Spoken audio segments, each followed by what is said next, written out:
Good day guys, so mag-update naman tayo sa ating mga breeder nga. Dahil nung mga nakaraang video na i-update ko kayo dito sa mga flyer natin at doon sa ating mga breeder. So ito na naman nga yung blue bar natin na pagpasok nga natin dito, ito parang bumabara akong pare siya, ayun, yumuyuko-yuko, ayun mga kabi.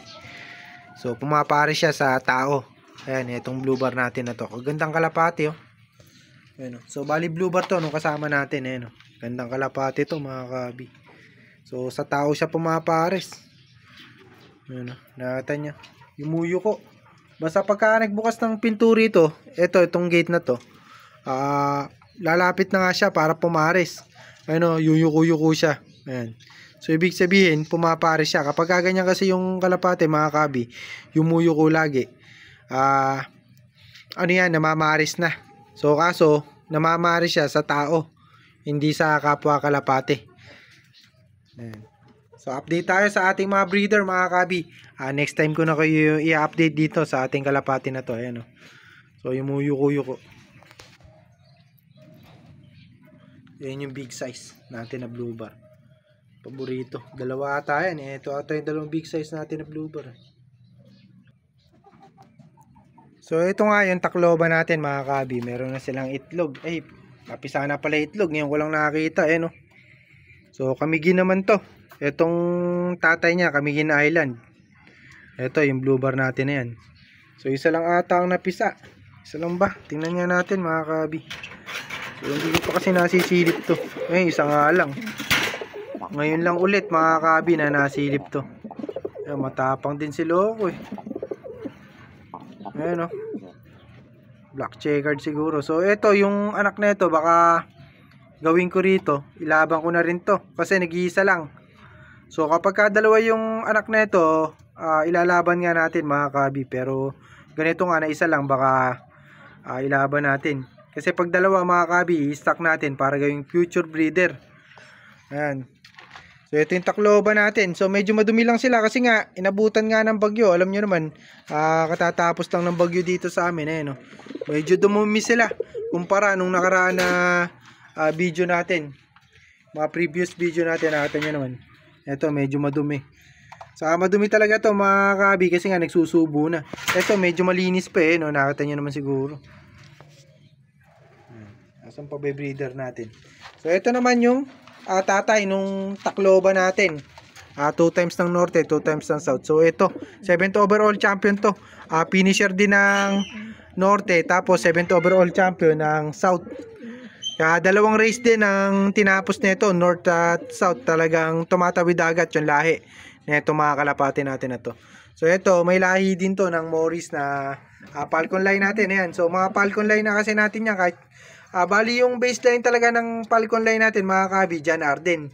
Kaso nga, dalawa lang kasi yung baseline talaga ng kalapati natin, John Arden saka Morris. So pinagsama na natin yan, kaya nakabuo nga tayo ng mga Falcon line. So yun na yung mismong tawag ko sa linyada natin, sa linyada ng mga kalapati natin, Falcon line nga mga kabi. So may istorya naman yan yung kung bakit nga tinatawag ko na Falcon line yung mga kalapati natin. Kasi nga mahabang istorya pala mga kabi. Next time ko na ulit kasi sa inyo ikukwento.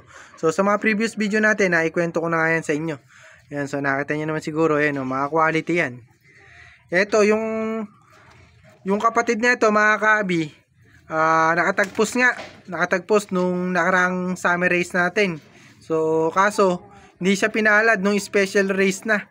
So Camiguin Island nga yun yung tinapos nung isa natin na kalapate. Ito yung blue bar natin dito, yung tinapos niya. Yung kapatid niya ito hindi nakauwi kasi tawid dagat yun mga kabi. Alam nyo naman yung norte, may tawid dagat din, Babuyan, saka yung Camiguin Island nga, yun nga, nadali yung kapatid niya. So pero magandang kalapati yun. Inabutan kasi ng paglulugon yung mga dulo ng pakpak ng kalapati natin, no? Medyo maiksi, kaya nahirapan yung mga kalapati natin na makauwi. So bali parang 3 o 4 yung sinabay namin na kalapati nun. Isa nga lang nakayana na umuwi. So marami tayong finisher nung nakaraang Santa Ana, kumbaga norte North Race. Marami tayong finisher nun mga kabi. Kaya mga finisher lang. Pagka kasi mga finisher mga kabi, hindi na kami kumukuha ng mga certificate.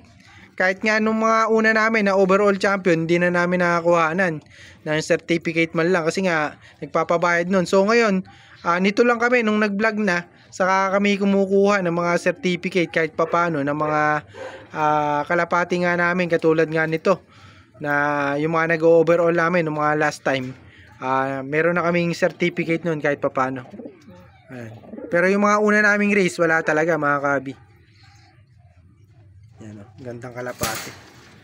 Tapos ito naman yung ating Falcon line nga mga kabi.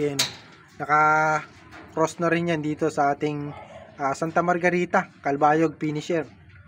Ayan. Multiple pooling winner din to ng norte. Sa south naman nga finisher nga, tawid dagat din. Ayan. So nagkasakit kasi to nung south na mga kabi. Bali ang istorya nito, bumigat nga yung lumaylay na yung mga pakpak niya. So parang nagkaroon siya ng kumbaga sa tao parang stiff neck, gano'n ang nangyayari mga kabi. So hindi namin alam kung sign ng paramixo yun yung nangyayari dito. Kasi hindi nga makalipad ng mataas. So kumbaga puro mababa na yung lipad niya, gabubong na lang. Pero ikinarga namin ng Santa Margarita, nakauwi pa siya, tawid dagat yun mga kabi, napakalayo din nun. Ayan. Dito sa amin malayo na yun mga kabi, Santa Margarita. So ito yung pinaris nga natin. So ito mga kabi, yung breeder natin na to. Ito yung si Tata nga, yung original natin na Falcon line. So yung itlog nila, wala pa ring similya, kaya baka ipahinga na natin to, yung dalawa natin na to. Ayan. So yan lang naman yung binibreed natin, 3 pares lang.